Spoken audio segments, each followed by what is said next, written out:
I think as funders, we often get distracted by this idea of scale or this idea of growth. And those two things are not bad. I think we need metrics and we need rigor to look at programs. But true transformation, I think, is a much, much longer term commitment than a lot of people in philanthropy are comfortable with. Welcome to Giving Done Right, a show with everything you need to know to make an impact with your charitable giving. I'm Grace Nicolette. And I'm Phil Buchanan.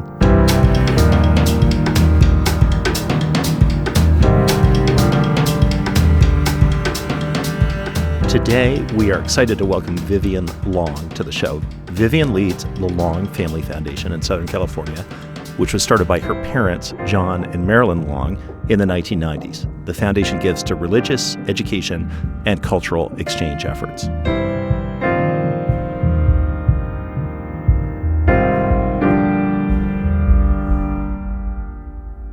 Welcome, Vivian. Hi, it's so nice to be with both of you, Grace and Phil. I'm so excited that you're here. We wanted to have you on the show because there's a lot of talk in philanthropy about this great generational wealth transfer that's happening now from older generations to their children. And we hear all the time from high net worth donors that they're navigating some really complex family dynamics and they would like advice. So knowing you, I wanted to talk to you to get your perspective as a next-gen family member because you've had to navigate what it's like to be in those family conversations, and you've had to figure out what it means to both carry forward a legacy for your parents and also chart your own path. So to start, I'm wondering, could you tell us a bit about your family? Tell us about your parents, and what are they like? Sure. Well, thank you so much for inviting me to come share. I am a huge fan of the Giving Done Right podcast. I recommend it to anybody who is thinking about getting started in philanthropy or even seasoned experts in philanthropy. There's always something new to learn. So I'm excited to be able to chat with you both today. My family is very special, and I just feel honored really to be able to talk about the legacy, both of my parents, but my grandparents as well, who are very dear to me. We're Chinese descent. My dad was born in China, immigrated to the United States when he was really young. And my mom was born in Northern California in Salinas. But my grandparents have a really incredible story as well. My grandmother on my mom's side was born to very poor parents in rural China, had a really difficult upbringing. And my grandfather lost his first wife in childbirth and then went back to China, married my grandmother, and had 7 more kids in addition to the 2 from his first marriage. So my mom is number 3 of those 7. And grew up in Salinas, California, the salad bowl capital of the world. My mom and her siblings and my grandmother would bunch onions. I think she said they earned like 1 cent per bunch, and they would also pick strawberries, and that's, how they earned their income, and they worked from when they were very, very little. My grandfather on my dad's side was already in the United States working as a grocer, and so he was sending back money to China as that was how most Chinese Americans did to support their families. And eventually my dad and my grandmother came to the United States to be with my grandpa. And he didn't have any sort of wealth here in the United States. My dad told me that when he arrived, my grandfather was living in a $1 a day motel. So both my mom and my dad come from really, really humble beginnings. And they met, they got married, they had 3 daughters. I'm the youngest of those 3. And I think, the origin story of the foundation is really them wanting to express a family culture of generosity and service embedded in a very deep faith. And I think in an acknowledgement of all of the people that had helped them along the way to get to the point where they are now. Wow. How did your parents build up their wealth? Like, what business were they in? My dad was a pioneer in commercial real estate. And so that was how he really developed the wealth that we now get to distribute through the foundation. Vivian, I'm so glad to meet you. And I wonder, as a child, what your awareness was, both of the resources that your parents had, but also of philanthropy and giving. When did that start to be something that you knew was important to your parents?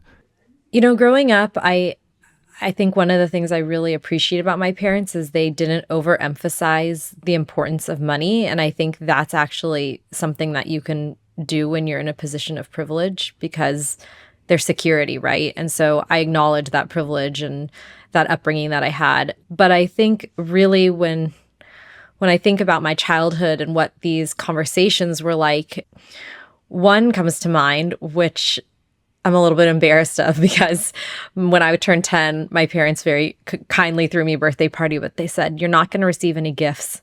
You're going to collect shoes and we're going to send them with our church to Tijuana for the mission trip. And I was disappointed. That's the part I'm embarrassed about. But you were 10. It's okay. I was 10. Yeah, I have some grace for myself now. But, I think that they set an expectation of generosity from a young age, even if it was something that I didn't necessarily want to do.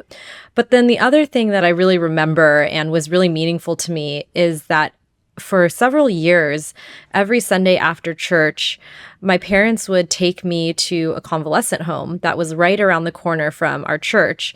And we would go there and my mom and dad would pray with the people that were living there. They would ask me to sing for them. And I don't think they really even explained why we were doing it. But now that I'm looking back on it, I see that it was just this pattern of service and just doing something for others that they really wanted to instill in me. And so, I thought it was just fun. I remember being really fascinated by the beds that got to move up and down. But now that I'm looking back on it, I think it was just really meaningful to see the smiles on a lot of these faces and just the joy that was brought by looking someone in the eye and having a conversation with them, joining with them in prayer. Vivian, you've shared with me that you and your sisters actually didn't know until you were well into college that your parents had a foundation. Can you tell us more about why they chose to wait to share the news with you all? And now looking back, what reflections do you have on finding out when you did? Yeah, well, I think part of the reason my parents really made that decision was to shield and protect my sisters and I. I think that they were so intentional about wanting to make sure that didn't become part of our identity at a young age. And that wasn't how our family was seen in the community. But I think it was not a surprise when my sisters and I found out. And we all found out at different ages because I'm quite a bit younger than my sisters. So they were privy to the information before I was. I think because there had been such a long pattern and such a long commitment of giving, it made sense when they shared that there was this philanthropic vehicle with me. I think the bigger question was kind of, what do we do, right? I think we felt like mom and dad have this foundation and that's cool, but what's our role? And so I think for the years after we found out about the foundation, my parents had those conversations with us. We were doing retreats every 2 years to talk about the foundation. I think my sisters and I really felt like we wanted to support them first and foremost. And I think we saw ourselves in a supportive and pretty passive role. And it wasn't until really several years after we all started having those meetings together that we even started to explore what might it look like for the second generation to get more involved with the foundation and not just kind of leave it up to mom and dad. So you're in college. What did you study? And what were you thinking you were going to be doing after college? That's a great question.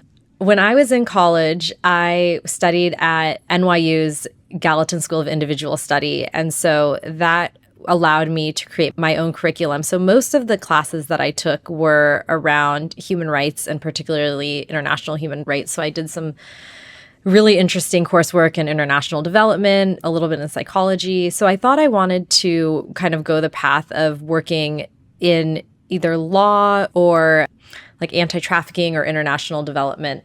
And then I got my master's in public administration at NYU as well in nonprofit management. And that's when I kind of decided that I would go the nonprofit route and still envisioned at that time working with a direct service organization, something within women's rights. And so when I finished my master's at NYU, I worked for an organization that was supporting survivors of sexual assault and domestic violence and just learned so much about policy work. That was what I was focused on there, but also just what it's like to run a nonprofit. I did not run the nonprofit, but there were so many really fascinating dynamics that I was not aware of. And I think that experience so early in my career, and especially before I entered the grant making side, really helped inform me on what funders' roles are and the power dynamics that exist, the challenges that funders can unintentionally really exacerbate. And so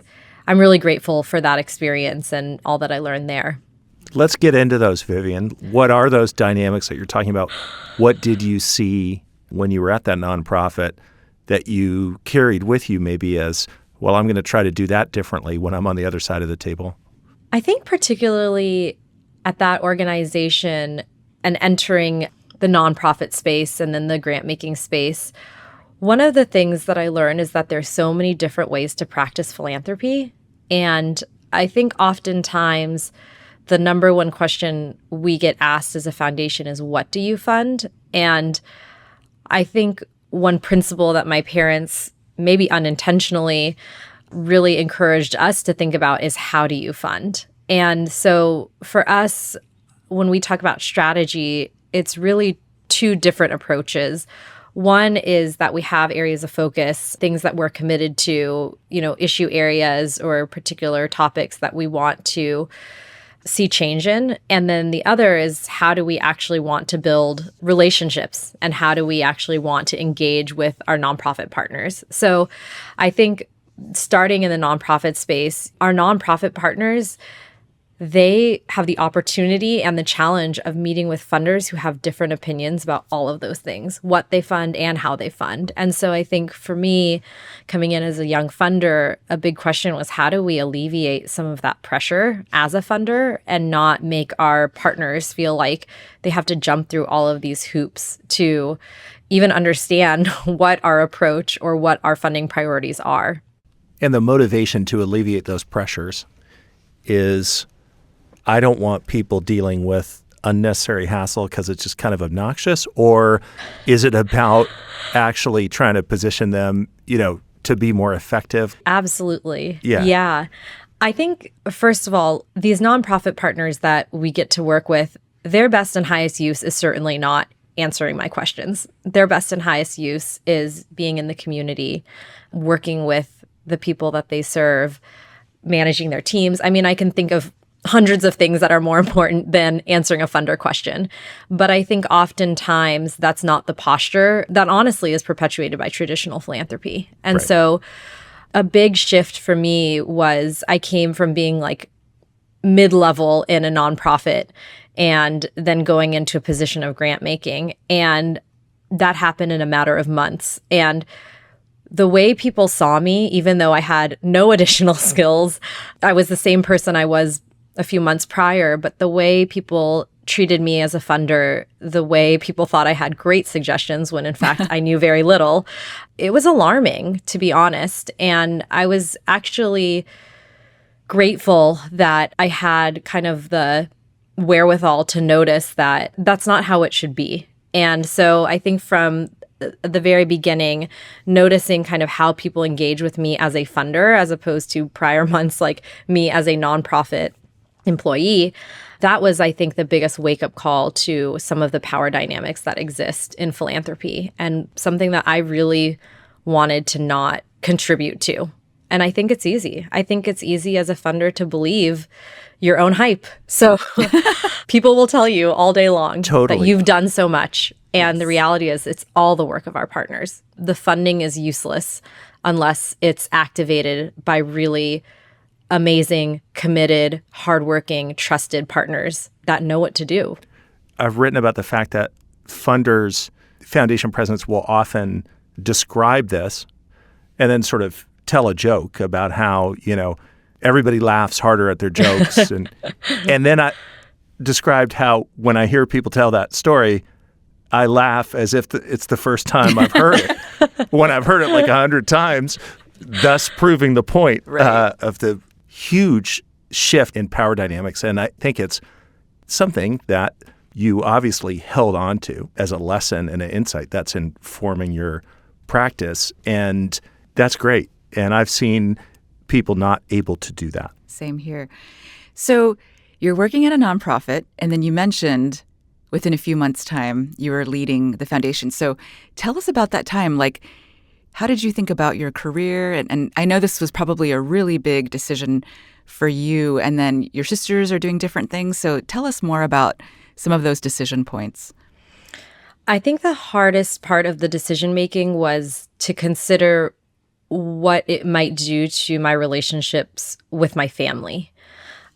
The career, I felt as though this would be an interesting opportunity. And if I wanted to go back to nonprofit work, and I still think this now, that door is not completely closed. But if I do want to go back to nonprofit work, perhaps there will be a different perspective that I can bring to being part of those teams. And so I think in that sense, the risk was lower, but the higher risk that I was more attuned to and concerned about was, what if something went wrong with my family? If they felt like I hadn't done a good job in this role, or, they felt like I had tried to move the foundation in a direction that wasn't representative of the family. And so I think those dynamics were a lot more of a fear for me. And just the only way they were alleviated was by having a lot of conversations before I stepped into the role with everybody in my family. And then honestly, having the conversations while I've been in this role with the family to make sure that we're on solid ground, and that I think there's a commitment, because one of my other sisters works within the family enterprise. There's a real commitment that family relationships come first. They are far more important than anything we are doing when it comes to our careers or the enterprise. And so I appreciate that there's been a commitment to that. And I think because of that, we've had hard conversations. It's required a lot of honesty. It's required a lot of humility, but encouraged me to grow in humility. But I think the trust has also grown, because it's a risk. It's a professional risk, and it's also a personal risk. And oftentimes it's very hard to draw the lines and figure out how to separate the two. Yeah. Tell us more about, what are some of the practices or rhythms that you all have to make sure that you're prioritizing the family? What advice do you have if folks are like, oh, I would like to do that too? Well, one is what my husband pointed out to me, which was, you guys need to stop talking about the family enterprise, the foundation, or the business when we're having meals. So it's been a really good reminder, because I think there's kind of this default, right? It's something we're connected on. It's something that we want to talk about with each other. We want to share with each other. But I think actually saying, hey, we need to draw boundaries, and this can't replace the family connectedness that exists, has been a really valuable and important reminder. But I think our family culture is to work hard, especially for the things that we feel responsible for. And so when it comes to also blending that with family, and we're doing things on behalf of family, I think we all want to gut check with each other and share. And so, what does it look like to create family connectedness outside of the enterprise? And that's a question that I really have about the next generation, because we don't want to prescribe or force or assume that the next generation will want to be involved with the family foundation. There will be an opportunity for them. We're planning for that, but there's no obligation. But we don't want involvement with the family foundation to be equal to being a loved and valued and treasured member of the family. So I think we're really considering right now, how do we build in a family culture that encourages generosity through this family vehicle of the foundation, but also, you can be who you are, you can pursue the things you want, and you'll know that this is a safe space of love, even if you don't want to be part of the foundation.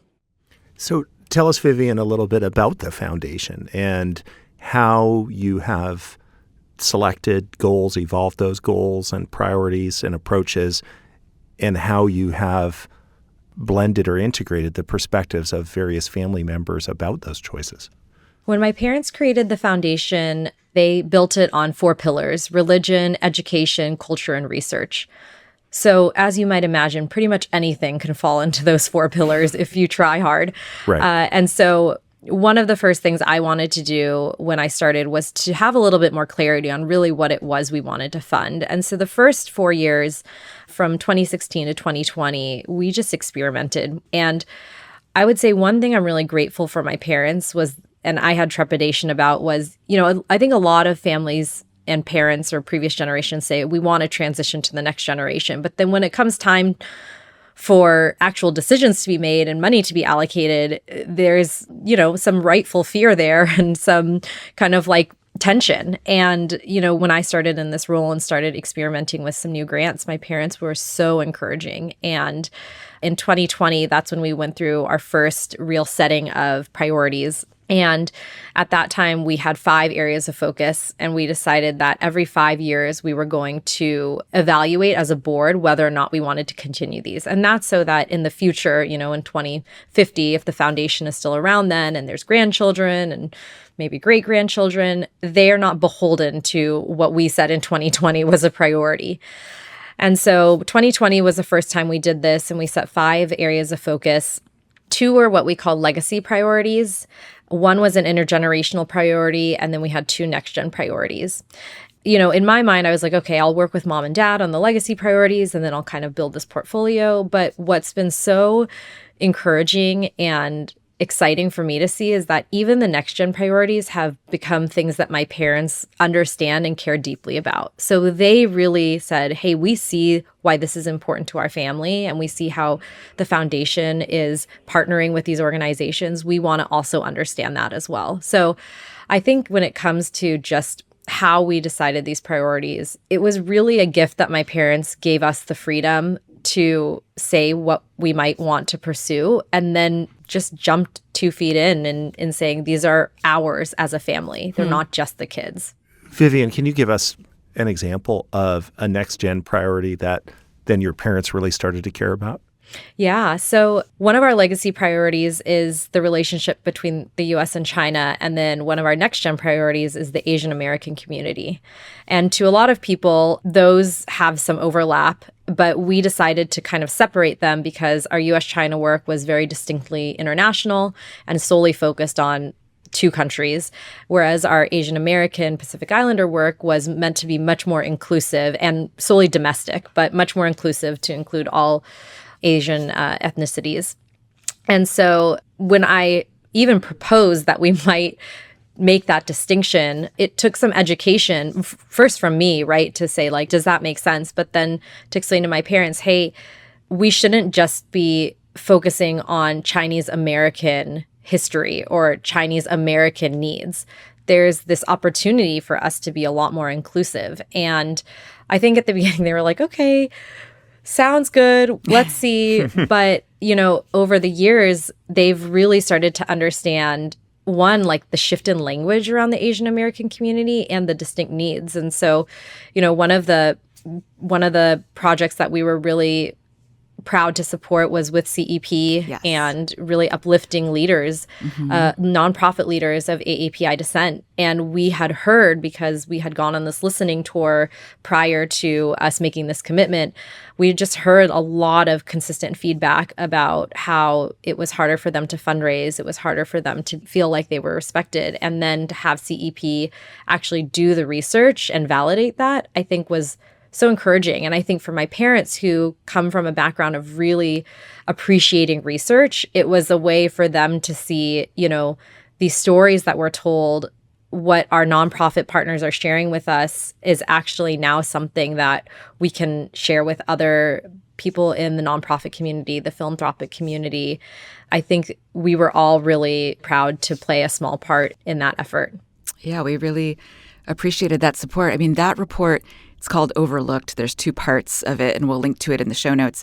We saw in multiple data sets, actually, that leaders who are Asian American leading nonprofits were having a much worse experience with foundation funders, as well as Native American leaders, than any other racial group. And it was just so stark that our research team was like, kind of waving a flag saying, we really need to report on this because no one else is talking about it. It was also in the midst of COVID when there was a lot of that anti-Asian violence that was going on. So that report, I think, was really powerful in lifting up those voices.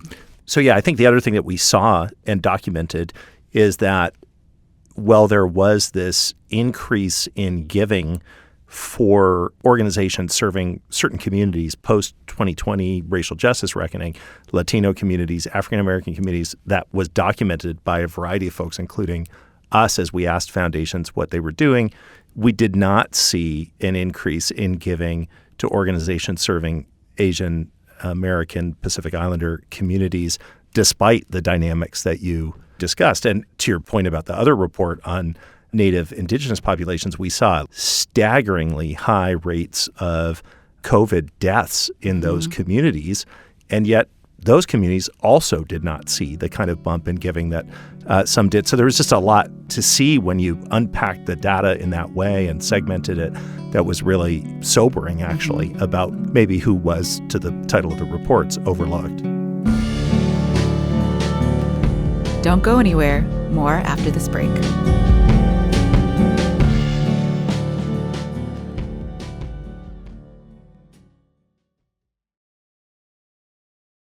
I'm wondering, Vivian, I'm channeling some listeners here who I think you described your family in the beginning as being really special, and I think it really does come through in a lot of what you're describing. And I imagine some donors are like, wow, they've obviously put in a lot of work into the relationships. They've prioritized their family. They have these priorities now. We are not there yet. We are far from that. Maybe there's some work on relationships that needs to be done or other things. What advice do you have to donors, regardless of which generation they're in, if they would like to make some progress along this route, right? Like they want to build a stronger relationship between their family and the giving that they do? The best advice I would have is start having conversations.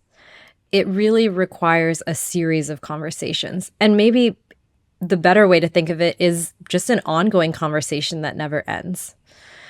I think there's so much opportunity for family growth to happen when you're doing any sort of shared activity, right? Whether it's camping, not something we do, but I've heard escape rooms, also not something we do. But I think there's this bonding that can occur when you do things together. The other thing I also say to families that are thinking about starting a family foundation or any sort of family philanthropy is whatever dynamics exist in your family are going to be amplified when you bring in A, decision-making together, and B, decision-making about money. And so I would say there is no such thing as a perfect family. There's always conflict. And so is your family set up to navigate conflict together? And, do you have tools in place or at least resources that you can go to if conflict arises? And so I would say it's more of a principle about family dynamics than it is about generosity or philanthropy. But I think from what I've seen and our own experience, that for us, it's been a blessing because I think our family has a lot of trust within. But the things that we have disagreements about or that the tension exists, it exists when we're discussing philanthropy too. So yeah. I think it's just a reflection, really, of who your family is. And to step into that and not be afraid of it is a piece of encouragement I would have. Do you have particular advice on how to navigate the moments of conflict? Were there particular resources or even outside help? Or, if folks find themselves perhaps stuck in different patterns of conflict, what advice would you give them? I think that my advice would be, as a family, to return to a place of common ground. And for our family, that's faith.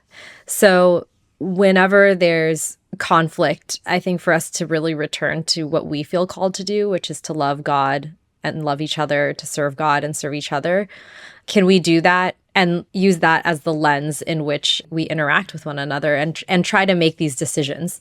So I think that if your family has a framework or has a set of shared values, that's a really good place to start. That's a great foundation to build anything, whether it's an enterprise or a family office or a foundation, to really come back to those those values that you've all agreed on. And the second thing I would say is that shouldn't be assumed by anybody, right? Like, it's not just the parents saying, here are our family values, and then the kids kind of being expected to fall in line.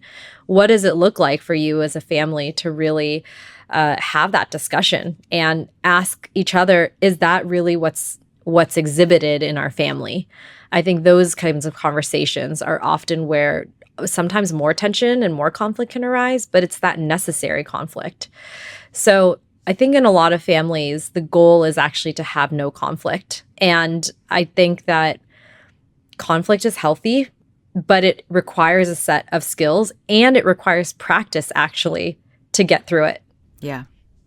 I think that there are actually different cultures that strongly believe in the let's not have any conflict and also let's never talk about money. Mm-hmm. Right. And so it seems like you all have overcome some of those like very common barriers that folks just naturally have. So even like getting started on that can be challenging, but it seems like you all have been very intentional about it.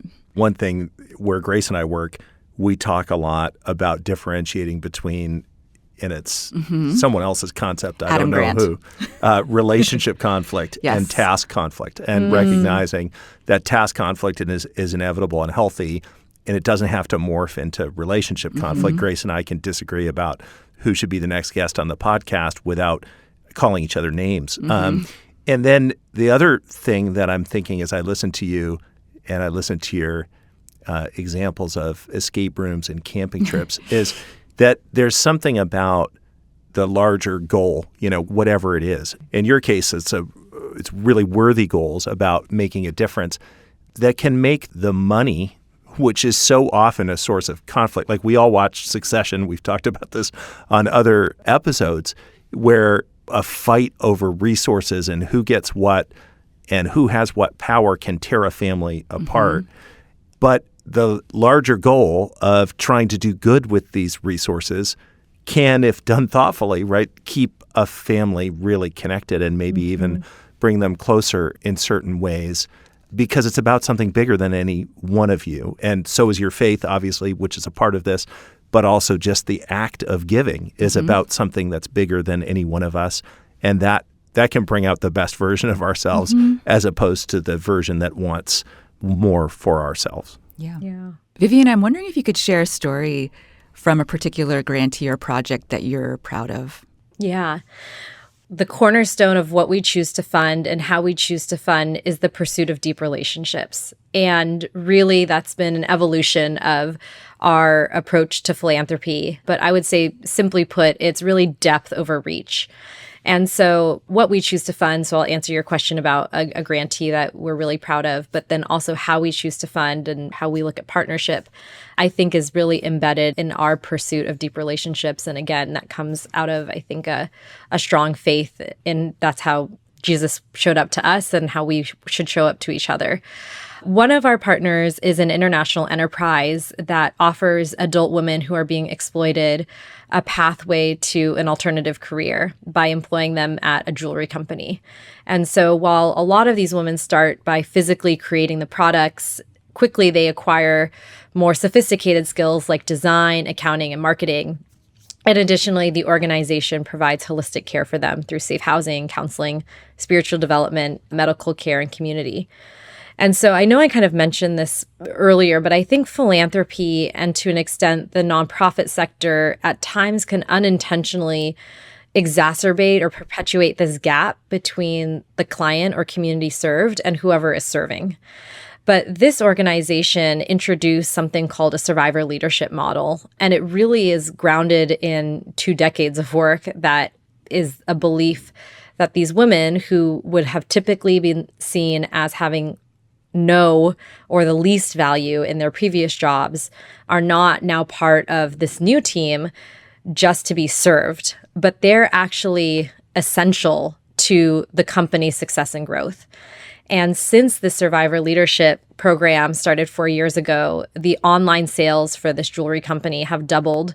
They're now within the 7 figures. But I think the true measure of transformation is the way these women see themselves and also the potential that they see in women that were in similar positions that they were once in as well. And like hearing their stories, one of the women who started was introduced to the organization. She's now like their COO. Another one of the women wrote their annual report that, is given to all of their Western supporters. So just to see the way that they have grown and how they see themselves as contributing to this global jewelry line, that's the kind of transformation that honestly can't come quickly, right? Like this has been 2 decades of work. A lot of the women have been part of this organization for 5-10 years. And I think as funders, we oftentimes get distracted by this idea of scale or this idea of growth.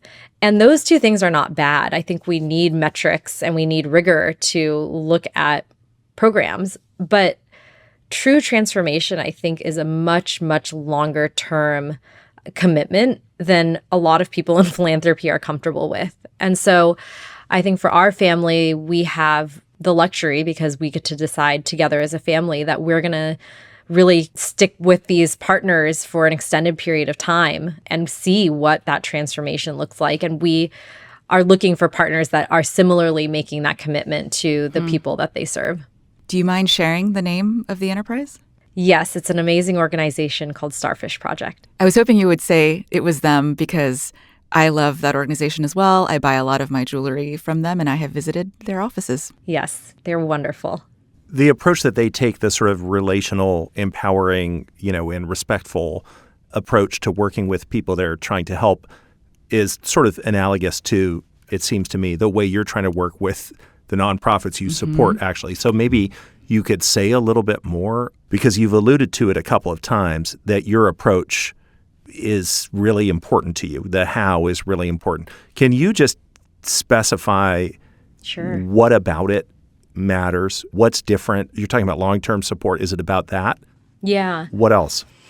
I think for us, it started with this question of what does true partnership look like? And I think many philanthropists use that word, and it's the correct word. But I think when it comes to actually practicing partnership, that's a little bit more challenging. And so part of the question was, who are we here to serve as a foundation? I think sometimes we can get a little bit confused in that we as a foundation are serving directly the community or the audience that we're trying to reach. But in fact, it's our nonprofit partner that is the ones doing that work. And it's more than likely that unless we do a site visit, the clients or the community has no idea that there is a Long Family Foundation contributing to the work. And so then who do we interact with? Who are we accountable to, I think is the question as a partner. And that is our nonprofit leaders.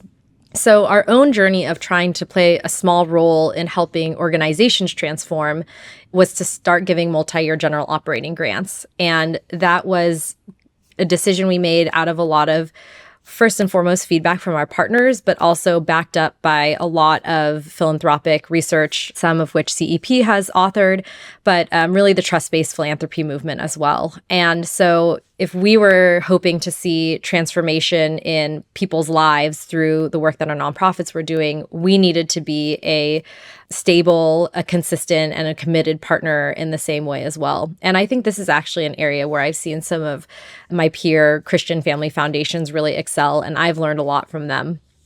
Vivian, some people will suggest that somehow that's at odds with strategy or impact, that either you're trust-based or you're strategic and impact-focused. Do you see it that way, or do you think that's a false binary?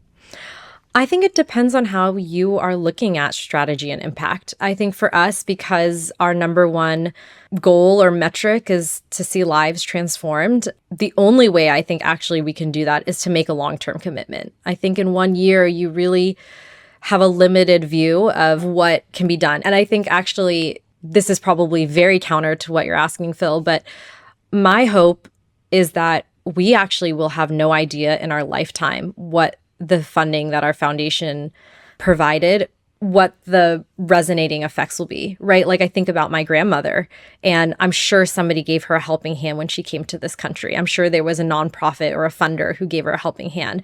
That person could have never known that my grandmother would have 7 kids, 16 grandkids, all graduated from college. I just think that those kinds of stories, like we can't track that in a grant evaluation report every 6 months. And so I think some of it for us is also releasing this idea that like we're going to know for sure what our money did in this period of time. So that doesn't work for everyone. It's something that I think is embedded into our family's legacy. And that allows us to take a different perspective of how we think about impact, how we think about strategy. That's so powerful. Totally. And it's folks get so hung up in what is sometimes an impossible challenge, which is to draw some causal connection between their funding, when they're one of many funders of the things that they care about, and the end impact. And it can't be done in a precisely measurable way. So it does require a different kind of faith that if the organizations have been vetted and you know that they're effective, then you can support them. Yeah, I mean, I think that sometimes we equate good stewardship with having the certainty. And what I'm hearing you say is that for your family, good stewardship is actually the humility of knowing that you may not know the true impact of all of it. And that's still good stewardship. You don't have to track where every single dollar was spent, which is such a burden oftentimes for nonprofits. There's a way of trusting and there is a way of getting the impact information that you need, and that is good stewardship. Totally. Yeah. I think there's also been such a joy for me in collaboration with our nonprofit partners, certainly, but other funders as well. And I think it takes some of that pressure that you're alluding to, Grace, of, I need to know exactly what my money did. And we are a small family foundation, so we are limited in even our dreams of what we could do. But I think that there's such a joy in finding other people who are also excited about this space or one of your partners, and seeing really a team get to come around and push a nonprofit forward. That's been something that has been really encouraging. And I think for us as a family foundation to find like-minded funders in different spaces and really try to help build community around that has been something that's been really fun for me. Well, Vivian, this has been a tremendous conversation. You bring so much wisdom and reflection and thoughtfulness. So thank you so much for joining us today. Thank you, Vivian. Thank you for having me.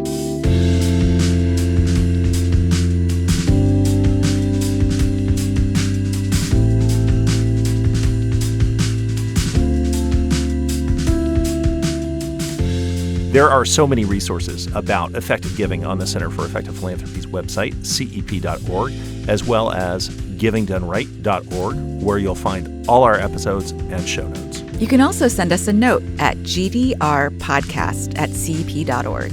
We want to thank our sponsors who've made this season possible: the Fidelity Charitable Catalyst Fund, Fetzer Institute, the Walton Family Foundation, the John Templeton Foundation, Stupsky Foundation, Colorado Health Foundation, and Archstone Foundation. If you like the show, please leave us a review on Apple Podcasts or invite a friend to listen. Giving Done Right is a production of the Center for Effective Philanthropy. It's hosted by me, Grace Nicolette, and Phil Buchanan. It's produced by Rococo Punch. Our original podcast artwork is by Jay Kuska. Special thanks to our colleagues Sarah Martin, Molly Heidemann, Chloe Heskett, Naomi Rafal, and Say Darling for their marketing, research, writing, and logistical support.